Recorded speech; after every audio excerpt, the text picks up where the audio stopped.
Ibu Kesia berkata, dari cuman mengejar lewat Instagram, lalu dibawa higher than ever. Saya percaya saudara punya kisah yang berbeda. Begitu juga dengan saya. Dulu saya itu dari umur 18 tahun berjudi, saudara. Tapi tetap ke gereja. Tapi waktu saya masuk kamar saya, disitulah dimulai dunia saya yang gak kelihatan. Dan dari titik itulah saya menemukan sangat banyak jalan-jalan yang seolah-olah secara uang ada. Tapi yang di sini sangat gelap. Tapi ketika Tuhan bilang, saya diberi satu mimpi, saya dipindahkan ke Cikarang.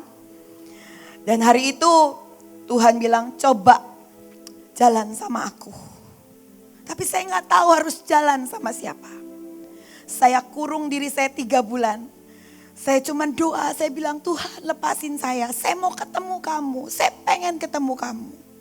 Dan satu hari Tuhan itu datang dan Tuhan kasih saya mimpi. Dia bilang pergi keliling kota. Dan hari itu saya mau keliling kota, saudara. Saya dengar audible. Sebelum kamu jalani kotamu, temui Iin Cipto. Saya kaget, saudara. Itu saya lagi nyisir, saya masih ingat. Dan saya bilang, saya tanya kakak saya, dia TSOA. Saya pengen ketemu Ibu Iin Cipto. Dan hari itu masih di yayasan, saudara. Lagi Monas. Dan ibu sangat sibuk dan saya harus tunggu 4 jam di belakang gitu ya. Saya bilang ini kapan saya bisa datang. Begitu duduk cuman 10 menit. Dan ibu cuman bilang, mulai sekarang kamu pasukan dari Cikarang, kalau mau ikut boleh asal ikut bergerak. Terus lapor sama saya dan ikutin kegerakan. Lalu didoakan. Tapi 1 hari sebelum saya ketemu, saya mimpi. Kami tuh sekeluarga, papa saya gak pakai baju, saya juga bajunya kumuh gitu. Terus datang, saya lihat ibu lempar bola merah. Dan saya tangkap, tapi di bola itu ada kain putih panjang dan dia betot saya gitu, tarik gitu dan saya langsung tertarik ke sana seperti magnet. Di situ saya tahu bahwa hidup ini atas penetapan Tuhan. Gak ada satupun siapa sih saya penjudi yang sangat penuh dengan kemarahan dan gak tahu gimana caranya untuk bisa bahkan mengampuni diri sendiri. Dan hari itu Tuhan bawa ke sebuah kegerakan. Nggak sampai di situ, saudara. Waktu saya mulai, saya bingung ini apa. Saya dengar, saya datang, saya nggak berhenti nangis, saudara, di tempat ini. Setiap kali saya datang, saya nggak berhenti nangis. Dan saya ingat itu masih 2008. Saya bilang tempat apa ini? Dan saya dengar cerita demi cerita. Ada cerita cinta. Ada cerita cinta sampai menyentuh pelacur. Dan saya pulang ke Cikarang, saya bilang gimana caranya saya bisa sentuh pelacur. Dan hari itu cuma dikatakan begini, bagi anduk sama buah dan pergi kemanapun Tuhan suruh pergi. Dan saya bilang sama suami saya minta pegawainya untuk anterin saya naik motor. Pergi ke seberang itu tempat pelacuran di pinggir sungai Kalimalang dekat Delta Mas. Tegal Danas. Dan dari ujung ke ujung itu seperti karaoke kecil, panjang banget. Dan saya bilang, pegawai saya itu gemeter. Bu, mau ngapain di sini preman semua? Gak usah takut, saya bilang gitu. Mau ikutin gaya Bu Iin ceritanya. Cuma ngikutin aja gitu. Gak usah takut. Padahal saya juga takut, saudara. Ini ngapain ya muka kayak gini, hidung mancung, mata belok ya kan, saudara. Ini pasti ketahuan nih saya dari mana. Gak usah takut, saya bilang Tuhan saya harus ngapain? Duduk di warung, tanya penguasa sini. Lalu saya duduk di warung, saya tanya Mbak boleh saya tahu yang pegang tempat ini? Oh boleh, itu kakak saya katanya. Lalu datang orang setengah mabok, mukanya kusut banget dan Tuhan bilang perlakukan seperti anak raja. Lalu saya benar-benar dari hati saya, selamat pagi Pak. Lalu singkat kata, dia bukain semua dan mulai masuk ke pelacuran. Dan saudara saya enggak cerita tentang itu, tapi itu sedikit di awal. Cuman ikutin. ketika saya diberikan divine ke Tuhan dan itu adalah sebuah tangan raja yang terulur untuk ngangkat hidup saya masuk sebagai anak raja. Dan itu saya harus dididik dan Tuhan cuman bilang ikutin. Waktu kemarin Sabtu, tiba-tiba waktu doa di tempat ini, saudara kalau bisa lihat, tempat ini itu adalah sebuah gerbang di mana engkau akan melihat apapun yang belum engkau lihat. Tapi dari titik itu kalau sangat sedikit aja percaya, saudara akan seperti ditarik oleh tali putih itu masuk ke dalam dimensi itu. Dan sejak saya ikut kegerakan, enggak pernah Tuhan itu ingkar janji. Dari tahun pertama itu toko kosong saudara. Satu hari itu baru boleh masuk 50.000 aja udah bagus. Tuhan bilang ikutin, saya dengar doling, saya coba doling. Saya ketemu Pak Step, langsung diajak ke Curug 7. Saya nggak tahu itu tumen apa. Saya cuman ikutin. Saya baca bukunya, oh begitu artinya. Saya cuman angkat. Dan saudara tahu, dalam waktu sebulan, itu naik 2 kali lipat. Saya dengar orang ke kota-kota, ke bangsa-bangsa. Dan belajar meletakkan uang tabungan. Saya cuman ikutin saudara. Saya bilang, kalau boleh saya pakai tabungan saya. Dan itu nggak ada uang. Saya ingat ke kota Padang. Dengan cuma ngikutin aja. Pulang saudara, naik 7 kali lipat. Dan sejak itu Tuhan gak bisa berhenti ketika engkau tidak berhenti. Waktu hari Sabtu saya dengar Tuhan itu, saya lihat, saya di situ tiba-tiba Tuhan itu kasih lihat punggungnya. Dan saya tiba-tiba saya baru pulang dari Ukraina. Di border dari Ukraina ke Rusia, saya lihat punggung Tuhan itu jalan. Dan kita itu di belakang cuma ngikutin. Dan Tuhan bilang, ikutin jejakku ya. Karena di setiap jejak ada cinta. Di setiap jejak ada keajaiban. Di setiap jejak ada kerinduan. Dan saya ikutin jejaknya. Tapi waktu saya ikutin jejaknya Tuhan nanya, kamu udah ikutin jejak engkong? Kamu ikutin jejak ibumu, maksudnya Ibu Iin. Pertanyaannya adalah, apa jejakmu? Waktu engkau mengikuti jejak ibumu ke pelacuran, Tuhan bawa naik. Waktu engkau mengikuti jejak engkau tentang Hineni, hari ini Pak Yusak udah gak ada. Tapi jejak Hineni itu sangat membekas di hidup kita. Dan jejak itu membuat dasar sebuah jalan untuk kita bisa ngangkat perjanjian. Dan kita cukup berdiri di sana ngikutin Hineni gitu ya. Kadang-kadang ngikutinnya cuma pakai mulut. Tapi kalau kita mau jalan satu langkah lagi, tiba-tiba kita lihat keajaiban demi keajaiban. Dan Tuhan bilang, kamu udah ikutin. Pertanyaannya adalah, apa warna jejakmu? Apa warna jejakmu? Ada yang jejaknya cinta, ada yang jejaknya iman, ada yang jejaknya membangun pasukan generasi muda. Kalau saudara lihat misalnya kayak Pak Joshua, setiap kali saya lihat itu jejak api dan pedang. Setiap kali saya dekat, ya saya akan semangat untuk perang, itu jejak. Tapi saya juga percaya dan Tuhan percaya, saudara punya jejak, amin. Engkau punya jejak, ketika engkau mengikuti jejak itu, akan ada satu jejak dengan warna yang baru. Meninggalkan jejak. 1 Petrus 2 ayat 21 dikatakan, sebab untuk itulah kamu dipanggil karena Kristus pun telah menderita untuk kamu dan telah meninggalkan teladan bagimu supaya kamu mengikuti jejaknya. Kata jejak itu adalah lintasan atau secara metamorfosis meniru. Kita harus bermetamorfosis, kita gak bisa ngikutin jejak lalu gak berubah-berubah. Tapi waktu kita mengikuti jejak ada perubahan yang pasti terjadi asal kita tetap ada di lintasan itu. Masalahnya adalah ketika kita gagal mengikuti jejak itu, gagal mencintai, gagal mengampuni, gagal mendapatkan berkat, kita keluar dari lintasan. Maka metamorfosis itu gak akan pernah kita terima. Tetap bertahan di garis perlombaan sampai glorious finish. Amin. Karena jejak yang awal yang dibuat adalah oleh Tuhan Yesus sendiri yang gak pernah gagal. Segagal apapun saudara, asal ikut jalan Tuhan. Ayo belajar dari Mahanaim. Ayo belajar dari unit ini. Ikutin jejaknya dan bertahan di lintasan itu.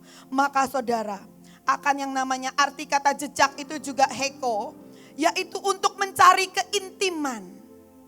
Bukan sekedar jejak jalan ikut-ikutan. Tapi di dalamnya ada keintiman, yaitu kenali.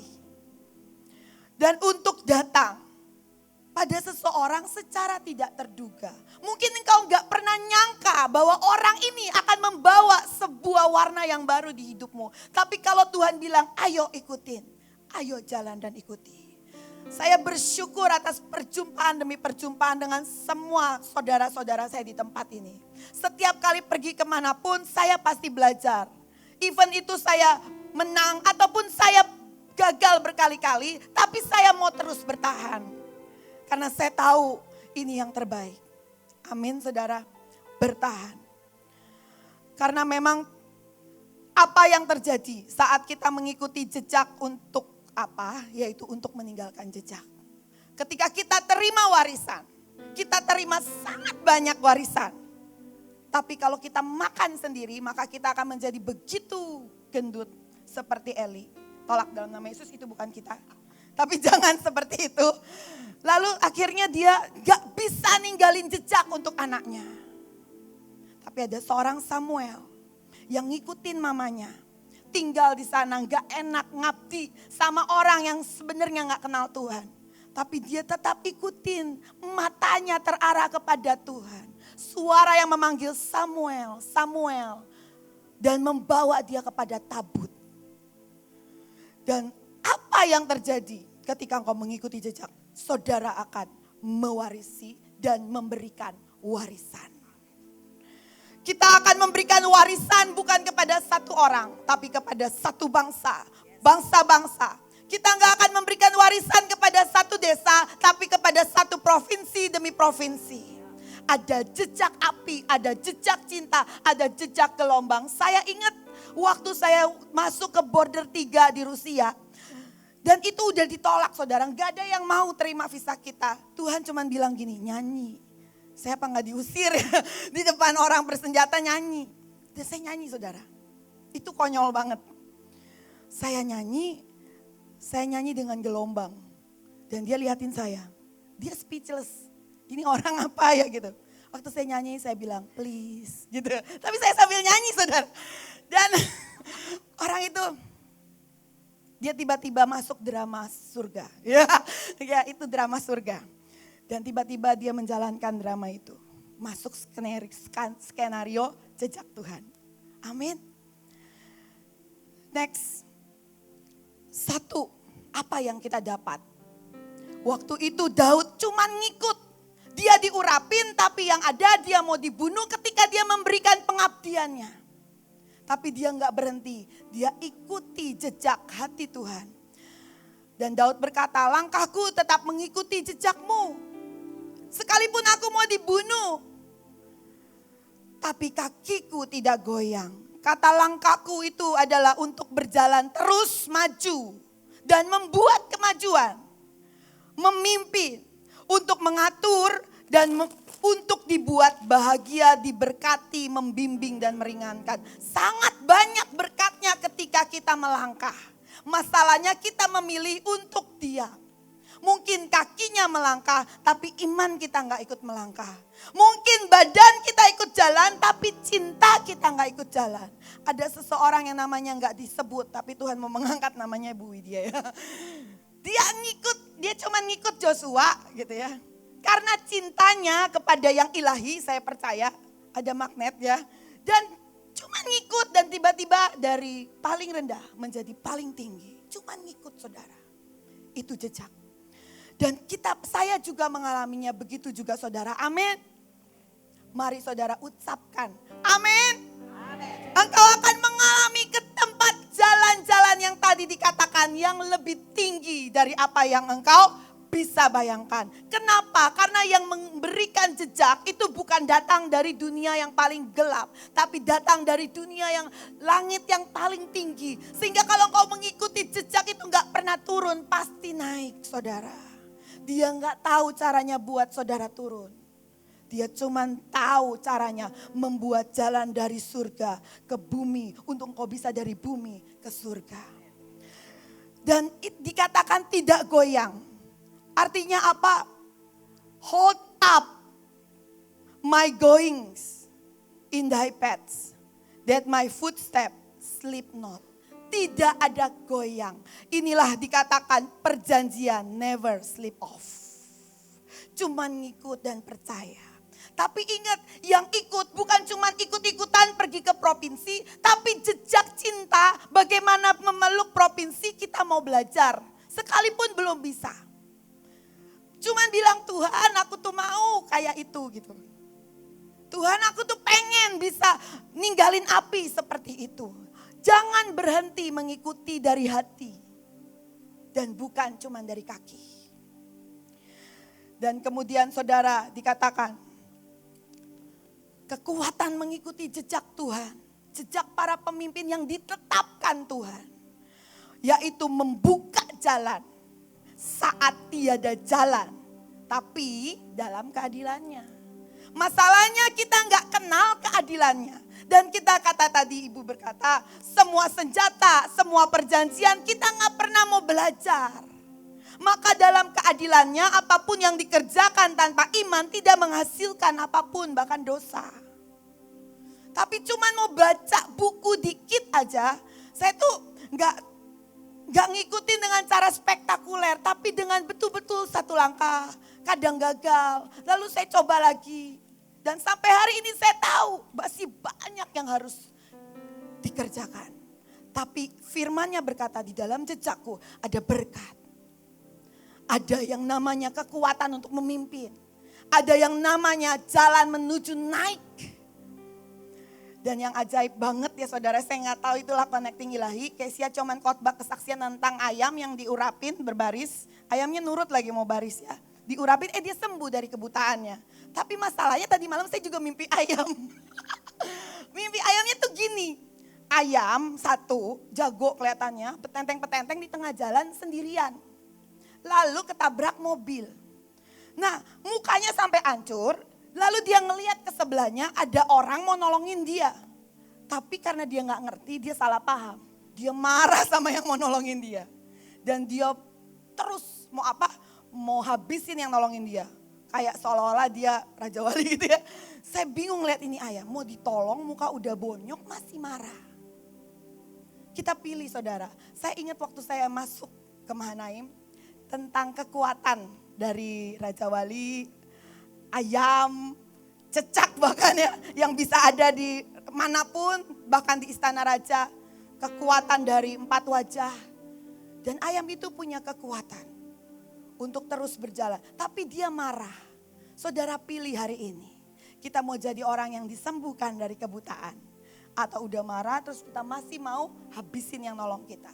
Padahal saudara, hari-hari ini Tuhan bilang aku izinkan semuanya untuk nolong kamu. Baik yang kelihatannya baik ataupun yang tidak baik.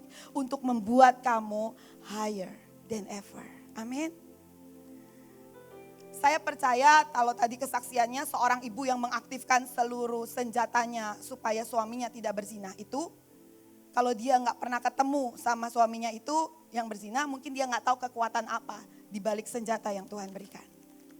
Dan hari ini ibu itu higher than ever. Dan kita juga mau sama-sama. Di dalam Mazmur dikatakan keadilan akan berjalan di hadapannya. Kalau engkau mau ikut, hatimu mau ikut, engkau mau belajar. Dan akan membuat jejak kakinya menjadi jalan. Seringkali Tuhan itu kemarin bilang, aku tuh bisa buka 1000 jalan.